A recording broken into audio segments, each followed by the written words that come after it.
पश्चिम बंगाल की राजधानी कोलकाता की, जहां पर लेडी डॉक्टर से रेप और मर्डर केस के बाद विरोध की आग पूरे देश में फैल चुकी है। कोलकाता का आरजी कर मेडिकल कॉलेज अस्पताल इन दिनों सुर्खियों में है। ट्रेनी डॉक्टर के साथ हुई दरिंदगी, उसकी हत्या ने हर किसी को झकझोर कर रख दिया। इस घटना ने फिर से महिला सुरक्षा को लेकर के सवाल खड़े कर दिए।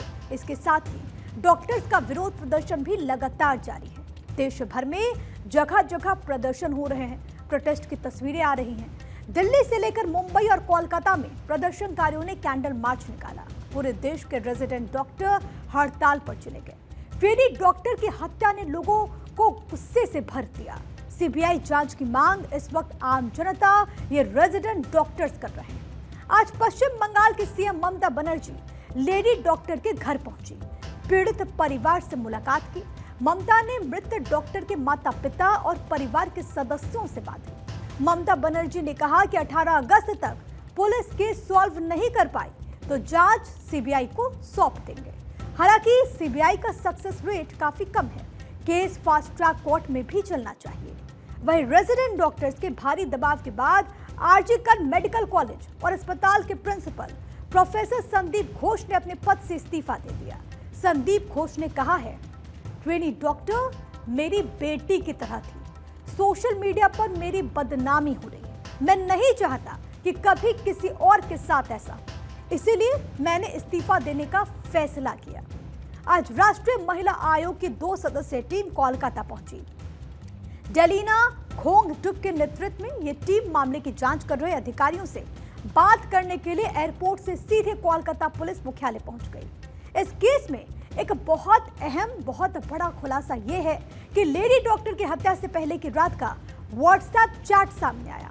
दावा यह कि हत्या से पहले की रात को व्हाट्सएप चैट सामने आई है उस रात की, जिसमें एक बड़ी साजिश की बात कही जा रही है। वायरल चैट में दावा यह हो रहा है कि बातचीत कॉलेज के सीनियर और जूनियर डॉक्टर्स के बीच हुई। हालांकि भारत 24 इस वायरल चैट की पुष्टि नहीं करता। হয়েছে বলতে একটু আর্যকর ব্যাপারটা আরজি করে গোটা মুভমেন্টটা পুরোটাই মেকি, ঠিক আছে? ওটা প্রিন্সিপালই চালাচ্ছে এন্ড প্রিন্সিপালের যারা সাকরেত তারাই চালাচ্ছে, আমাদেরকে করছে। মুভমেন্টের যে কোনো আলাদা ফেস হবে, অথরিটি যে কোনো স্টেপ নিচ্ছে না বা এরকম আজে বাজে কমেন্ট পাস করছে, এটার এগেনস্টে কিন্তু কিছু নেই, ঠিক আছে? এবং আমাদের উপর বাইরের লোকজন ডিপেন্ড করে এত কিছু করছে, অবভিয়াসলি ভালো লাগছে, বাট আমরা নিজেরাই সাস্টেনেবল নই। Because RG Kar has a history of suppressing it's righteous movements, তোমরাও জানো দাদা।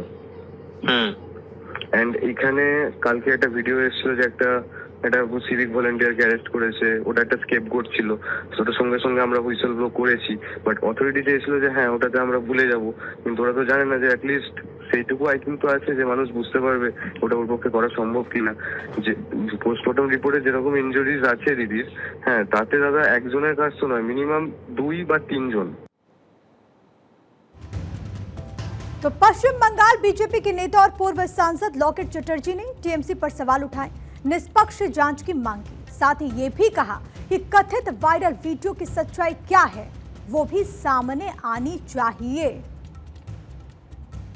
सीपीआईएम का जमाने में भी ऐसा बहुत सारा घटना घटी है। जो ऐसा सीपीएम है ऐसा तृणमूल है।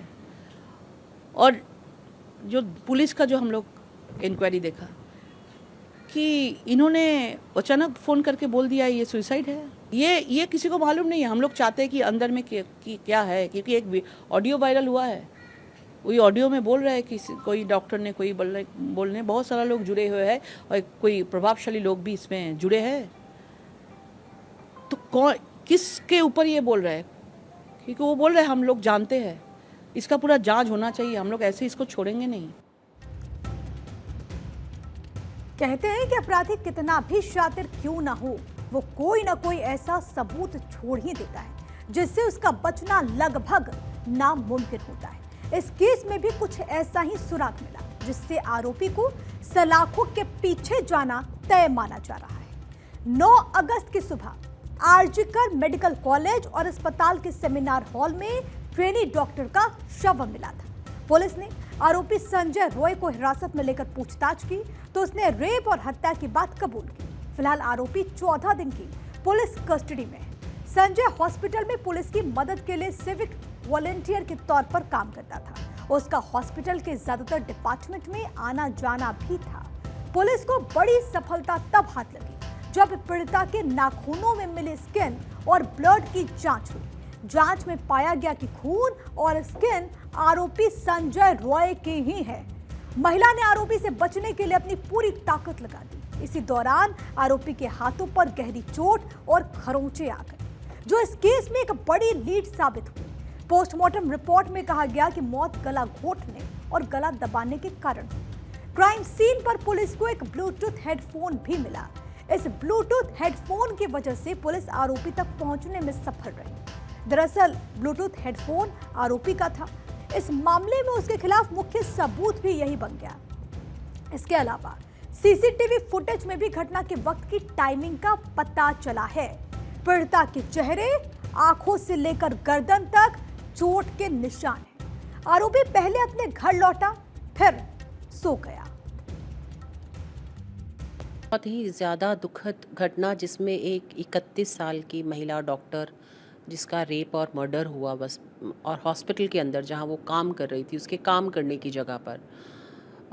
वेस्ट बंगाल जो हम कहते हैं कि असुरक्षित स्टेट है, इसी से पता चलता है कि आप हॉस्पिटल के अंदर घुस के, जो पुलिस की एक पार्ट था, वो आदमी पुलिस का पार्ट था, वॉलंटियर था, और उसने अंदर घुस के रेप और मर्डर किया। आप सोच सकते हैं कि कितनी अनसेफ जगह है। एक डॉक्टर अगर अपने हॉस्पिटल में भी सेफ़ नहीं है तो कहाँ पे सेफ़ होगा। वेस्ट बंगाल में जो मैं कई सालों से कहती आ रही हूँ कि महिलाएं सुरक्षित नहीं हैं, एक और ऐसी दुखद घटना। और इसके बाद अगली सुबह उसने सबूत नष्ट करने के लिए अपने कपड़े धोए। हालांकि आरोपी ने सबूत मिटाने की तमाम कोशिश की, लेकिन इसके बावजूद पुलिस को आरोपी के जूते पर खून के निशान मिले। इस मामले में आरोपी वैसे तो पुलिस के हत्थे चढ़ चुका है, लेकिन एक सवाल है जिसका जवाब अभी भी नहीं मिला। दरअसल एसआईटी जुटाए गए सबूतों के आधार पर यह जानना चाहती है कि क्या इस मामले में एक ही आरोपी है या फिर किसी और ने भी आरोपी का साथ दिया है।